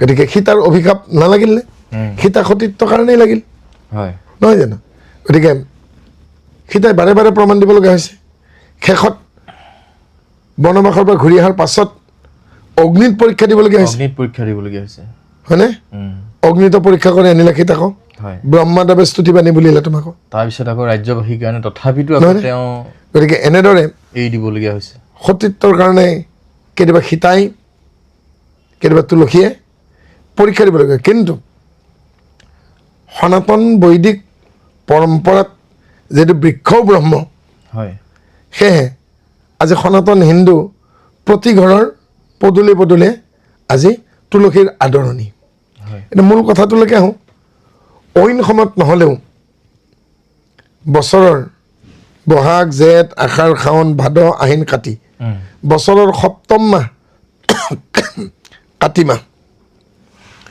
সংস্কৃতত কাৰ্তিক মাহ বুলি কয় শিৱৰ পুত্ৰৰ নাম কাৰ্তিক আৰু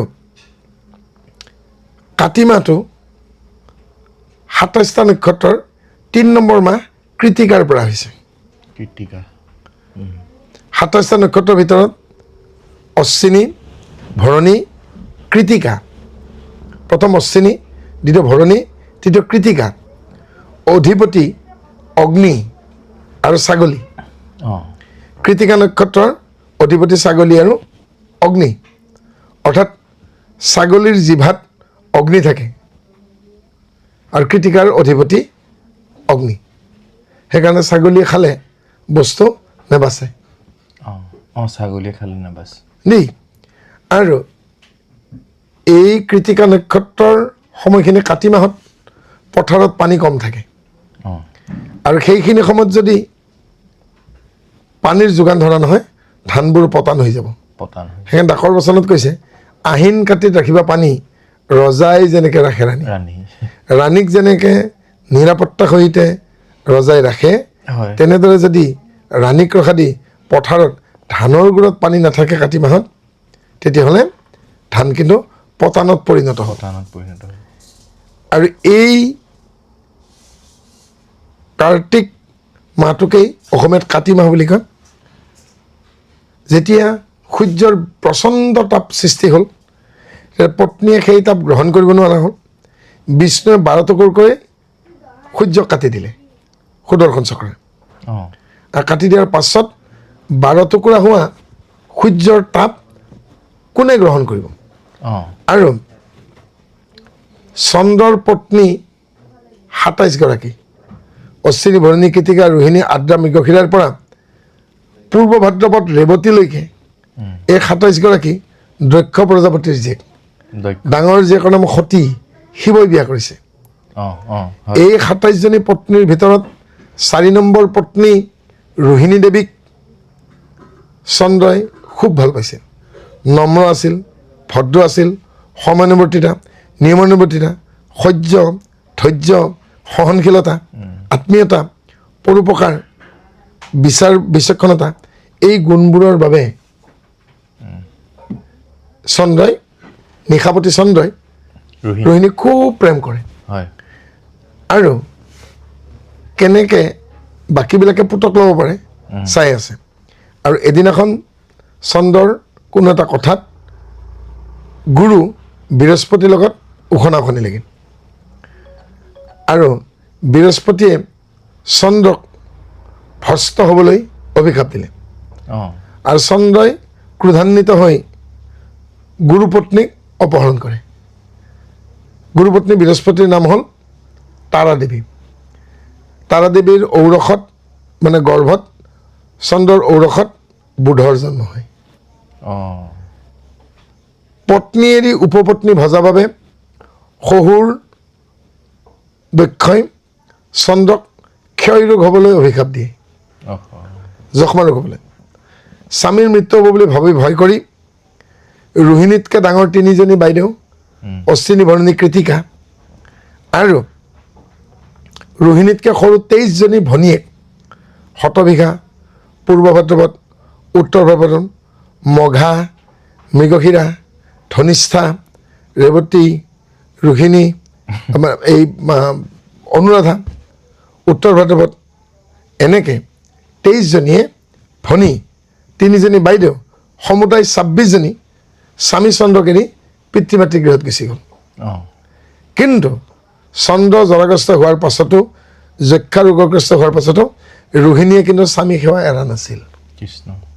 আৰু ৰোহিণীৰ গুৰু নাৰদৰ লগত আলোচনা কৰি ৰোহিণীয়ে চন্দ্ৰক প্ৰভাকৃতত নিতৰ স্থান কৰি বিষ্ণু মন্ত্ৰ জপ কৰিব দিলে আৰু লাহে লাহে ক্ষয় ৰোগ কমি আহিল। আৰু নাৰদে ৰোহিণীক ক'লে পিতৃক উভতাকে সঁচা কথাটো কোৱাগে, পিতৃক উভতাকৈ সঁচা কথাটো কোৱা। সকলোৱে জানে নাৰদটো জোঁট লগোৱা মানুহ। আৰু ৰোহিণীয়ে গৈ পেলাই পিতৃক কৈছে, হে পিতৃ, আপুনি যি আশীৰ্বাদ দিলে আমাৰ স্বামী চন্দ্ৰৰ যক্ষ ৰোগত মৃত্যু হওক, ক্ষয় ৰোগত, গতিকে কোন পিতৃয়ে বাৰু ভাবে যে জীয়েকেইজনী বিধৱা হওক? আপুনি বোধহয় বিশ্বব্ৰহ্মাণ্ডৰ প্ৰথমগৰাকী পিতৃ আৰু শহুৰ যে জোঁৱায়েকক মৃত্যু হ'বলৈ আশীৰ্বাদ দিছে, কাৰণ উভতাকে হ'ব দিছে। তেতিয়া ৰোহিণীয়ে কৈছে, আপোনাৰ আশীৰ্বাদত আমি গোটেইকেইজনী বিধৱা হ'ম, মইতো অকলে বিধৱা নহয় জানো? 27গৰাকী গতিকতে 3জনী বাইদেউ, 23জনী ভনীৰ সৈতে আমি 27জনী আপোনাৰ কন্যা বিধৱা হ'ম। কিন্তু মই বিধৱা হ'লেও স্বামীক নেৰো, কাৰণ দেৱলোকত থকা 33জনে মৰ্ত্যত পূজা পায়। আপুনি দক্ষ প্ৰজাপতিহে, আপুনিতো বিধাতা নহয়। আপুনি জানো 33জন দেৱতাৰ পৰা এজন দেৱতা কমাই দিব পাৰিব? আৰু বাধ্যত পৰি দক্ষ প্ৰজাপতিয়ে নিজৰ অভিশাপ ঘূৰাই ল'লে আৰু ক'লে, জোঁৱায়ে ক্ষয় ৰোগৰ পৰা আৰোগ্য হওক, কিন্তু যিহেতু অকৰ্ম কৰিলে, গতিকে আজিৰ পৰা চন্দ্ৰৰ 2টা পক্ষ হওক, কৃষ্ণ পক্ষ আৰু শুক্ল পক্ষ। তেতিয়াই সৃষ্টি হ'ল। আজিৰ পৰা 2টা মাহ হওক, চন্দ্ৰমাহ আৰু মলমাহ। কৃষ্ণ এটা অমাৱস্যাৰ পৰা আন এটা অমাৱস্যালৈকে চান্দ্ৰমাহ, এটা পূৰ্ণিমাৰ পৰা আন এটা পূৰ্ণিমালৈকে মলমাহ। মল মাহত বিশ্বকৰ্মা আৰু কৃষ্ণৰ বাদে কাৰো পূজা নহয়। ক্ষুদ্ৰ দেৱ দেৱীৰ ভিতৰত বিশ্বকৰ্মা আৰু পৰম দেৱতা কৃষ্ণৰ বাদে এই মল মাহত কাৰো পূজা নহয়। আৰু থাকি গ'ল 26জনী। এই 26জনী বিধৱা হ'বৰ পৰা বাচিল, কিন্তু স্বামীৰ প্ৰেম কেনেকৈ ঘূৰাই পাব তাৰ অগ্নি পৰীক্ষা। এইবাৰ বিষ্ণুৱে উপদেশ দিলে, তোমালোকে এজনী এজনীকে গৈ সূৰ্যৰ তাপ ল'বলৈ চেষ্টা কৰা। অশ্বিনী নক্ষত্ৰ গ'ল প্ৰথম, নহ'ল, ব্যৰ্থ হ'ল। ভৰণী গ'ল, ব্যৰ্থ হ'ল। কৃতিকা গ'ল, ব্যৰ্থ হ'ল। চতুৰ্থত বিশাখা নামৰ নক্ষত্ৰটি গ'ল। বিশাখা নামৰ নক্ষত্ৰে গৈ সূৰ্যৰ প্ৰথমটো খণ্ডটোৰ তাপ গ্ৰহণ কৰিলে, প্ৰচণ্ড তাপ। বহাগৰ দুপৰীয়াৰ ৰ'দ নহয় জানো? আৰু এই বিশাখাৰ নামেৰে বছৰৰ প্ৰথমটো মাহ বৈশাখ সংস্কৃতত, আৰু বৈশাখৰ পৰা অসমীয়াত বহাগ হ'ল। দ্বিতীয়তে পুনৰ উত্তৰখানা, পূৰ্ব ভাদ্ৰপদ আৰু অশ্লেষা গ'ল, বিফল হ'ল। এইবাৰ জ্যেষ্ঠা নামৰ নক্ষত্ৰই সূৰ্যৰ দ্বিতীয় খণ্ডৰ তাপ ল'লে, জ্যেষ্ঠাৰ পৰা অসমীয়াত জেঠ হ'ল। এইবাৰ উত্তৰখানা নামৰ নক্ষত্ৰই আগবাঢ়িলে, বিফল হ'ল। পূৰ্বখাৰা গ'ল, পূৰ্বখাৰাৰ পৰা আষাৰ আষাৰৰ পৰা অসমীয়াত আহাৰ মাহৰ সৃষ্টি হ'ল ইয়াৰ পাছত শ্ৰৱণ নামৰ নক্ষত্ৰই গৈ পেলাই পোনপটীয়াকৈ সফল হ'ল শ্ৰৱণৰ পৰা শ্ৰাৱণ অসমীয়াত শাওণ মাহ সৃষ্টি হ'ল ইয়াৰ পাছত উত্তৰ ভাদ্ৰপদ আৰু 25 নম্বৰ নক্ষত্ৰ পূৰ্ব ভাদ্ৰপদ গ'ল আৰু 25 নম্বৰ নক্ষত্ৰ পূৰ্ব ভাদ্ৰপদ সফল হৈ ভাদ্ৰ মাহ অসমীয়াত ভাদ মাহ হ'ল এইবাৰ পুনৰ এই যে সফল কৰে তাজপাতি ক্লাছত যে ৰোটেশ্যন কৰে সেনেকৈ নাৰদে এইবাৰ সুবিধা দিলে যে প্ৰথম নক্ষত্ৰই আৰু এবাৰ চেষ্টা কৰিব লাগে অশ্বিনী এবাৰ অশ্বিনী নক্ষত্ৰই গৈ এইবাৰ আটাইতকৈ ধুনীয়া মাহটো যিটো মাহত মানে কলৰ খাৰ হয়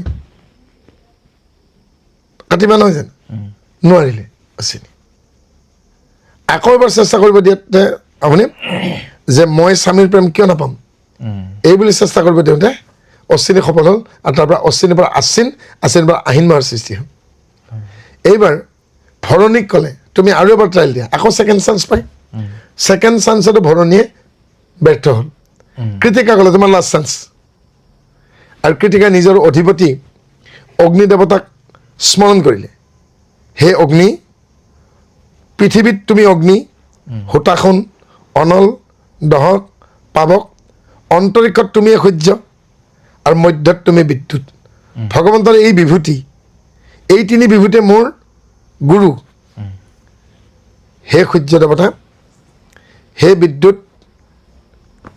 হে অগ্নি মোৰ সহায়ক হোৱা আৰু পাৰিলে সফল হ'ল আৰু কৃতিকাই সফল হোৱাত কাৰ্তিকৰ পৰা অসমীয়াত কাতি মাহৰ জন্ম হ'ল ইয়াৰ পাছত 11 নম্বৰ নক্ষত্ৰ গ'ল মৃগশিৰা আৰু মৃগশিৰা সেই সময়ত হেনো হৰিণে শিং সলায় হৰিণবোৰৰ শিংবোৰ সলবাসলবিকৈ এৰাই যায় আকৌ নতুন শিং কিছু গজে ডাঙৰ ডাঙৰ বৰ্ষ পহুবিলাকে গছত মাৰি দি ফেৰেঙনি আধা শিং ভাঙি পেলায় কিছুদিন কষ্ট হয় আকৌ নতুন শিং আহে মূৰৰ বোজাটো বাঢ়ি হৰিণে শিং সলোৱা সময় সেইকাৰণে তাৰ নাম মৃগশিৰা নক্ষত্ৰ আৰু সেই মৃগশিৰাৰ পৰা মাৰ্গশীৰ্ষ যি মাহত ফুলবোৰ ফুলা আৰম্ভ আঘোণ মাহ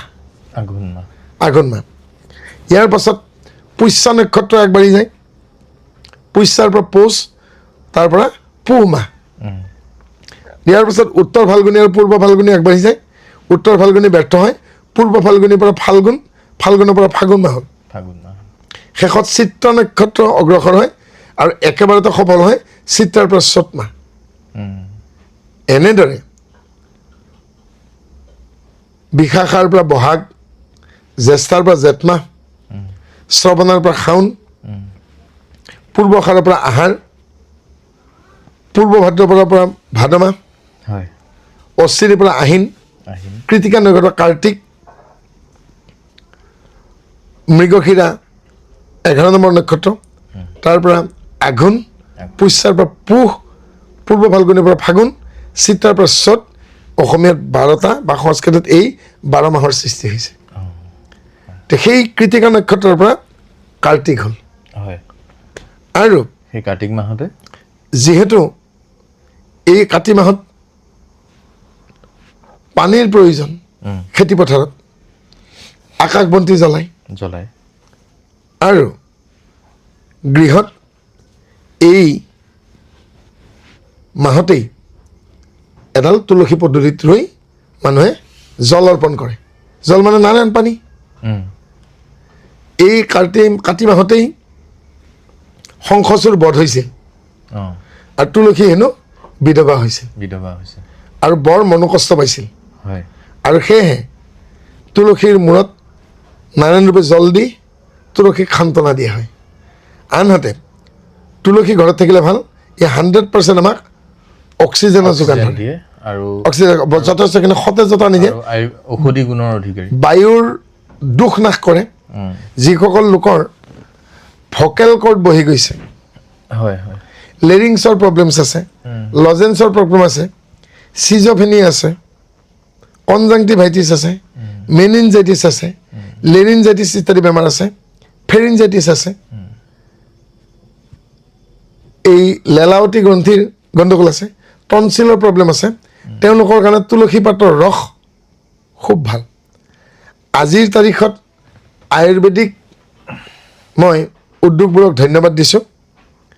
ভুই তুলসী, মিঠা তুলসী মানে ষ্টেভিয়া, ৰাম তুলসী, এনেদৰে 5 বিধ তুলসী লগ লগাই তুলসীৰ ড্ৰপ সৃষ্টি কৰিছে।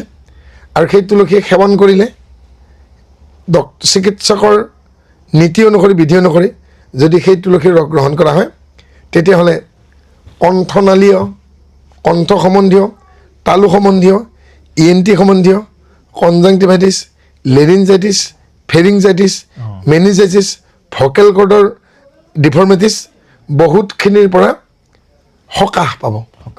মই এই নামবোৰৰ অসমীয়া নামবোৰ নাজানো, গতিকে ৰোগবোৰৰ মই তেনেকৈ ৰখাইছোঁ। এতিয়া কনজাংটিভাইটিছৰ জানো, কিন্তু সেয়া চকুৰ ৰঙা পৰাৰ ৰোগটো খজুৱাই থাকে, আচলতে চকুৰ বসন্ত, আৰু সাধাৰণ মানুহে সেয়া জয় বাংলা হোৱা বুলি কয়। কনজাংটিভাইটিছৰ অসমীয়া ক'ব গ'লে চকুৰ বসন্ত। শৰীৰত যেতিয়া বিভিন্ন ধৰণে বসন্ত দেখা দিয়ে, গু বসন্ত, সৰু বসন্ত, মাজু বসন্ত, বৰ বসন্ত, এতিয়া চকুৰ বসন্ত, তাকে কনজাংটিভাইটিছ বুলি কয়। বৰ সাৱধান হ'ব লাগে, খজুৱাব নালাগে নিজে। আৰু এই কনজাংটিভাইটিছৰ কাৰণেও তুলসীৰ দ্ৰৱ ভাল। যি কি নহওক, তুলসী এজোপা গুৰিত কাতি মাহত কিয় বন্তি জ্বলোৱা হয়? কাৰণ কৃতিকা নক্ষত্ৰ, কৃতিকাৰ অধিপতি অগ্নি, চাকি গছ অগ্নি, অগ্নি। তুলসী বিষ্ণুৰ প্ৰিয়া, জল হ'ল নাৰায়ণ, দিয়া নাই জানো? যেনেকৈ আলহী ভকত বা অতিথি ভকত এজন গৃহলৈ আগমন ঘটোতে গৃহস্থ ভকতে চৰণ ধুৱাই চৰণত প্ৰণিপাত নজনাই জানো? গৃহস্থ ভকতে আলহী বা অতিথি ভকতজনক চৰণত সেৱা জনাওঁতে গৃহস্থ ভকতৰ দুখন হাতৰ 10টা আঙুলি অতিথি ভকতৰ চৰণত নালাগে জানো? কি হ'ল? চৰণে বিষ্ণু, অতিথিৰ চৰণত বিষ্ণু, আৰু কৰাগ্ৰে বসতি লক্ষ্মী, কৰ মধ্য সৰস্বতী, কৰমূলে স্থিত ব্ৰহ্ম তস্মৈ শ্ৰী গুৰুৰ্নমঃ।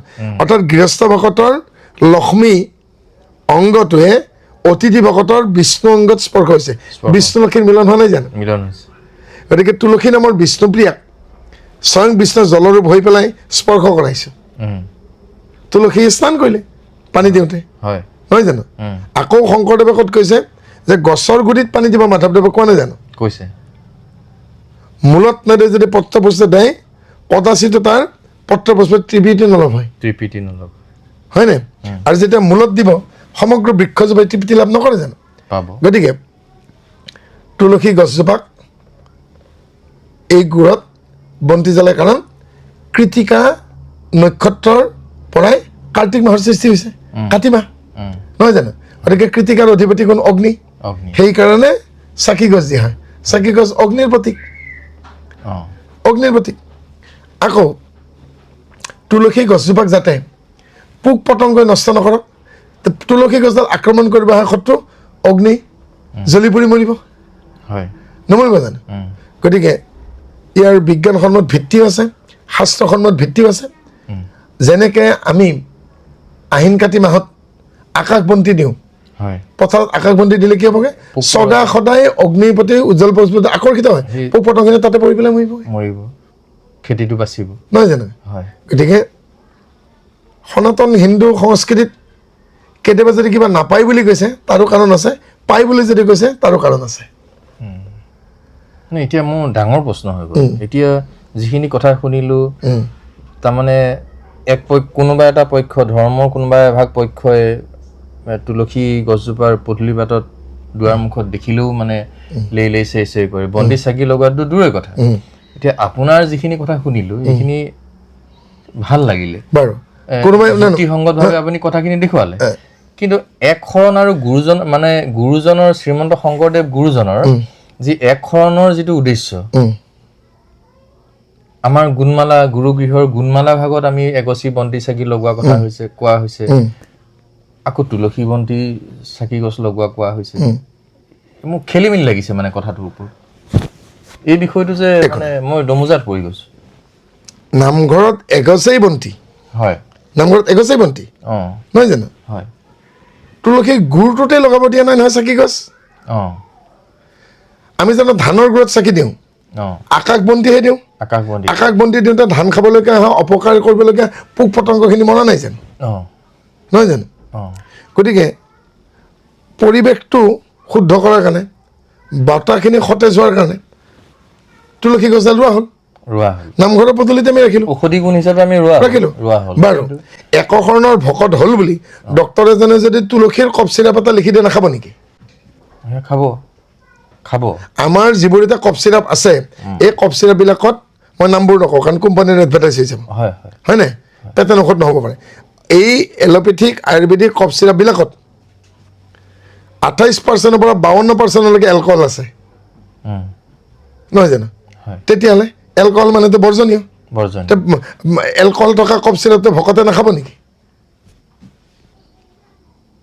ভকতবিলাকৰ আমাৰ বুঢ়া ভকত যিবিলাক নামত বহে তেওঁলোকৰতো আঁঠুৰ বিষ আঁঠুৰ বিষ হৈছে due to the deficiency of calcium calcium এতিয়া কেলছিয়াম ক'ত পাব এতিয়া কেলছিয়ামৰ আমি যিবোৰ টেবলেট বা কেপচুল ফৰ্মত আমি পাইছোঁ এইবোৰ কি বিভিন্ন জীৱ জন্তুৰ হাড়ৰ গুড়ি হাড়ৰ গুড়িবিলাক বুলি কোৱা হয় বাৰু এতিয়া গুৱাহাটীৰ নিচিনা ডাঙৰ ডাঙৰ যিবোৰ চহৰত ব্যৱসায়িক ভিত্তিত গাখীৰ উৎপাদনৰ কাৰণে ডাঙৰ ডাঙৰ বিদেশী গৰু গাই পোহা হৈছে গিৰ Sahiwal jersey Austrian Australian Sindhi মই এইবোৰ গৰুৰ এইবোৰ জাত জাত অঁ গিৰ গাই আছে চাহিয়াল আছে হয় অষ্ট্ৰিয়ান আছে অষ্ট্ৰেলিয়ান আছে জাৰ্চি আছে সিন্ধি গাই আছে বহুত গাখীৰ 20 লিটাৰ 30 লিটাৰ 40 লিটাৰ পৰ্যন্ত গাখীৰ দিয়ে হয় এই গৰুবোৰক যদি বনমিল খোৱা নহয় এই দানাৰ লগত তেতিয়াহ'লে তেওঁলোকৰ আঁঠুৰ জইনবোৰ ক্ষয় যায় গৰু বাগৰি পৰিব যিবোৰ ক্ষীৰতী গাই অঁ সেই ক্ষীৰতী গাইবিলাকক পুৰবীৰ দানাৰ লগতে বন মানে বনা হাড়ৰ গুড়ি হাড়ৰ গুড়ি দিয়া হয় এই তৃণভোজী গাইজনীক হাড়ৰ গুড়ি দি থকা নাই জানো দানাত আজি এতিয়া টাউন চহৰবিলাকত বা ব্যৱসায়িক ভিত্তিত উৎপাদন কৰা গাখীৰ জানো শাকাহাৰী হৈ আছে শেষ নন ভেজ হৈ গ'ল নে নগ'ল শেষ আমাৰ সেই বুলি নাখাব নেকি আমাৰ ভকতক সেই বুলি এতিয়া গাখীৰ দিয়া চাহ ভকতে নাখাব নেকি অঁ যদি গাখীৰ দিয়া চাহ নাখায় চাহ জানো খাব পাৰে চাহতো সপ্তখোলাৰ ভিতৰত পৰে চাহপাতত নিকটিন থাকে নিকটিন থাকে চাহপাতত নিকটিন থাকে চাহপাতৰ ৰোগ নহ'বলৈকে কপাৰ ছালফেট স্প্ৰে কৰি দিয়া হয় বহুতে আকৌ লাল চাহ নিমখ দি খায় নিমখত ছডিয়াম ক্লৰাইড আছে হয় নেমু টেঙা দিয়াৰ লগে লগে তাত কি হ'বগৈ চাইট্ৰিক এচিড আছে citric acid copper sulphate nicotine এই গোটেইবিলাক লগ লাগি দেখোন ফিনাইলৰ সমান হয় নিমখীয়া চাহ জানো উপকাৰী চাহ কেনেকৈ খাব লাগে উতলি থকা গৰম পানীত অকণমান চাহপাত দি ৰঙচুৱা ৰং উলিয়াই খাব লাগে কিন্তু তাকে নকৰি এগালমান চাহপাত পেলাই নি এগালমান চেনি দি তাক বেলেগ এটা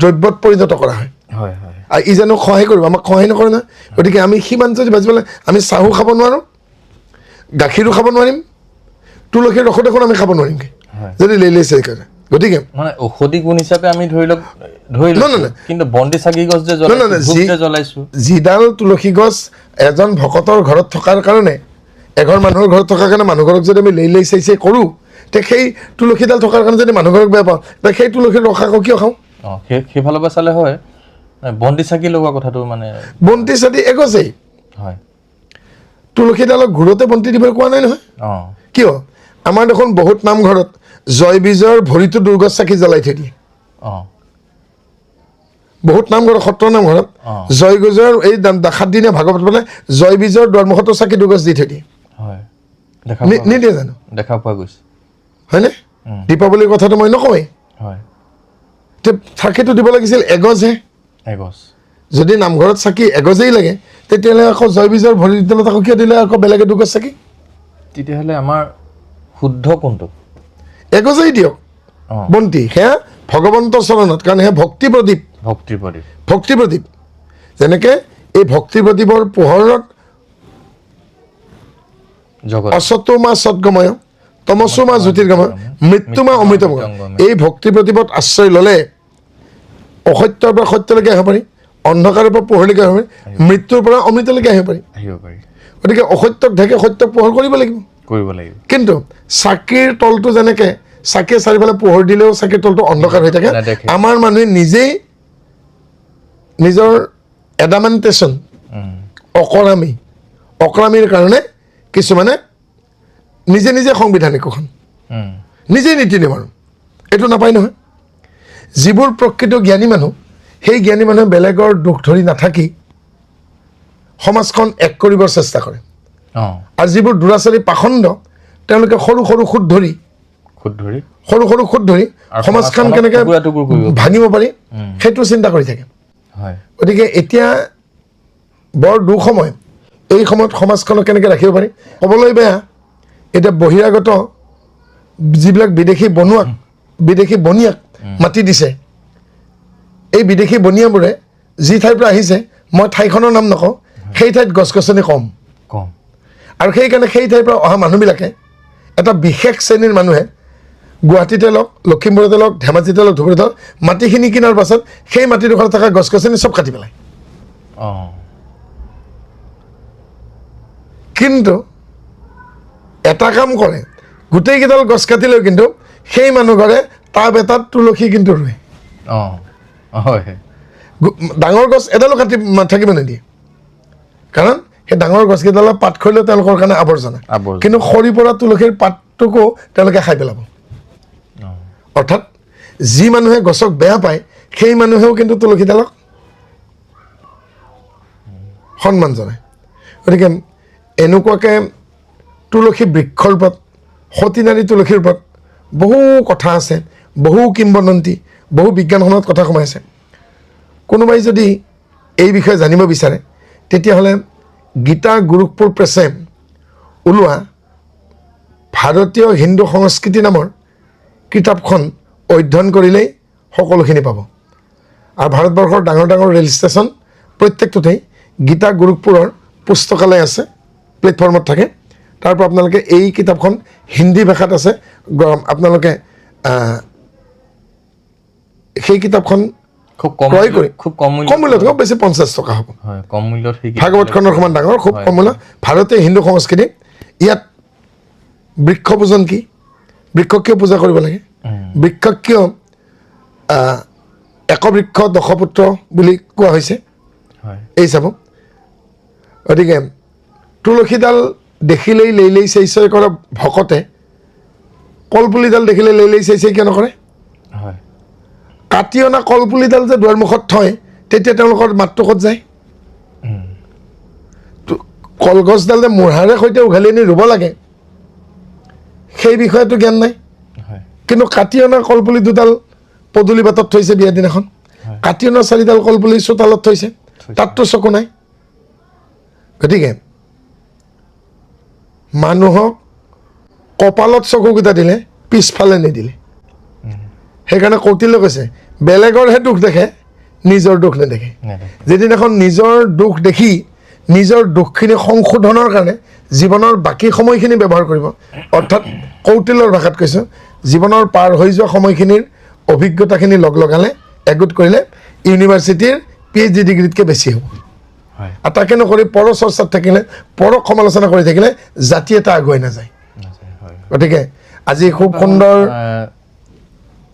তাৰমানে মই এটা কথাই সিদ্ধান্ত পালোঁ আপোনাৰ বিশ্লেষণৰ পৰা, তাৰমানে আমি গুৰুগৃহত বন্তি চাকি গছ জ্বলোৱাৰ উপৰিও পুৱা আৰু গধূলি সন্ধ্যা আমি তুলসী গছজোপাৰ তলতো যদি বন্তি চাকি গছ দিওঁ, ঠিক তলতে নহয়, কাষত যদি লাগে, তুলসীডাল পোকে খোৱাৰ পৰা বাচিব। সেইটো কাৰণে কিয় আমি নহয়, আমি এক শংকৰ গুৰুজনৰ আদৰ্শৰে যদি আমি থাকিব বিচাৰোঁ, এক শৰণৰ কথা কোৱা হৈছে, তেতিয়াহ'লে তাৰমানে আমি তাত দিলে আমাৰ পূজা কৰিব নালাগে, পূজা কৰিব দৰকাৰ নাই, কিন্তু তাৰ পাতখিনি যাতে পোকে নষ্ট কৰিব নোৱাৰে, সেইটো কাৰণে আমি যাতে ধাননি পথাৰত দিব পাৰোঁ, বা পুখুৰীটোত দেখিছোঁ আমি আজিকালি লাইট এটা দি থৈ দিয়ে, বিভিন্ন পোক চোক বিলাক পৰে, মাছে খায়।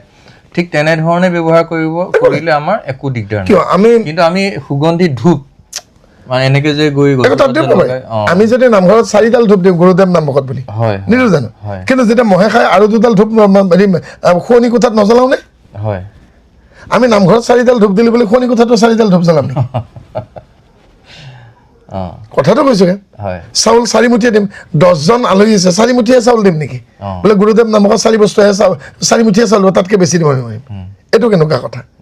গতিকে কিছুমান কৃষ্ণ প্ৰভুৰ আমিতো স্মৰণ কৰিম, হৃদয়ত স্মৰণ কৰিম, তাৰমানে তুলসীক আমি পূজা নকৰিম, সেই ঔষধি গছজোপা বাচিবৰ কাৰণে আমি চাকি গছ লগাম। কাৰোবাক ৰক্ষা কৰিবৰ কাৰণে ৰক্ষণাবেক্ষণ দিব লাগিব, প্ৰটেকশ্যন দিব নালাগিব জানো? যেতিয়ালৈকে মোৰ ছোৱালীজনী মই বিয়া নিদিওঁ, সেই ছোৱালীজনী যাতে সতীত্ব নাশ নহওক তাৰ কাৰণে মই কাঢ়া নহ'ম জানো? তাৰ কাৰণে মই তাক অনুশাসন নকৰিম জানো? তেতিয়াহ'লে গছৰ পুলি এটা ৰুই পেলাই গৰু ছাগলী নাখাওক বুলি আমি ঘেৰ এটা নিদিওঁ জানো? হয়, কথাটো তেনেকৈ ধৰি ল'ব লাগিব। হয়, বহুত ভাল লাগিলে, আপোনাৰ যথেষ্টখিনি সময় দিলে। আৰু আমি ভিউৱাৰ্ছসকললৈ, যিসকলে আমাৰ এই বিষয়টো চাই আছে, তেখেতসকলেও নিশ্চয় আজিৰ এই কথাখিনি নিজকে নিজে উপলব্ধি কৰিব। আৰু যদি কিবা জানিবলগীয়া কথা আছে তেতিয়াহ'লে আমাৰ এই চেনেল ভাগত কমেণ্ট যোগে প্ৰশ্নও কৰিব পাৰিব, বা কিবা সংশয় থাকিলে সেইখিনি কথাও ইয়াত উল্লেখ কৰিব পাৰিব। সকলোজনলৈকে আমি ভক্তিভৰা সেৱা জনাই, আৰু আপোনালৈ বিশেষকৈ আমি কাৰণ আজি পৰম সৌভাগ্য যে আপোনাক আমি লগ পালোঁ আৰু এইখিনি কথা অলপমান আলোচনা কৰিলোঁ, আমিও নিজকে ধন্য পালোঁ। গতিকে আমি সেৱা জনাইছোঁ কৃষ্ণ। সকলোকে সেৱা জনাই আমি আজিৰ অনুষ্ঠান আমি ইমানতে সামৰিছোঁ। আকৌ আমি সময় সুযোগ সুবিধা পালে এনেধৰণৰ আমি কথাবোৰ বিজ্ঞানসন্মতভাৱে আমি আপোনাৰ সবক জনোৱাৰ বাবে আমি দায়বদ্ধ। কাৰণ আমি উঠি অহা চামক বিজ্ঞানসন্মতভাৱে তেওঁলোকৰ ভৱিষ্যত পথ যাতে প্ৰশস্ত হয় আৰু যাতে মনৰ সংশয় আৰু আশাবোৰ দূৰ হয়, তাৰ বাবে আমি পুৰণা চামে উঠি অহা চামৰ আমি বাটকটীয়া হ'ব লাগিব। আৰু হয়তো আমি নহয়, বেলেগ কাৰোবাৰ কোনো বক্তাৰ জৰিয়তে হ'লেও মনৰ সংশয়বোৰ ছেদন কৰি আধুনিক প্ৰজন্মক, উত্তৰ প্ৰজন্মক, নৱপ্ৰজন্মক যাতে আমাৰ সনাতন হিন্দু সংস্কৃতিৰ মূল কথাবোৰ গোড়ামীৰ ঊৰ্ধত থাকে, বিয়ণ্ড দি অৰ্থডক্সিটি, গোড়ামীৰ ঊৰ্ধত থাকে, সেই কথাবোৰ যেতিয়া আলোচনা হ'ব তেতিয়া আমি ভাবোঁ যে আমাৰ গোড়ামীবোৰ নোহোৱা হ'ব, অন্ধবিশ্বাসবোৰ কমিব, আৰু আমি আমাৰ সনাতন সংস্কৃতিৰ আহিলাসমূহ, সম্পদসমূহ, সূত্ৰসমূহ আমি আকৌ পুনৰ মুকলি কৰিবলৈ সক্ষম। আকৌ কোনোবা এটি খণ্ডত পুনৰ লগ পোৱাৰ আশাৰে জয় গুৰু শংকৰ। অপৰাধ বিনাশ কৃষ্ণ।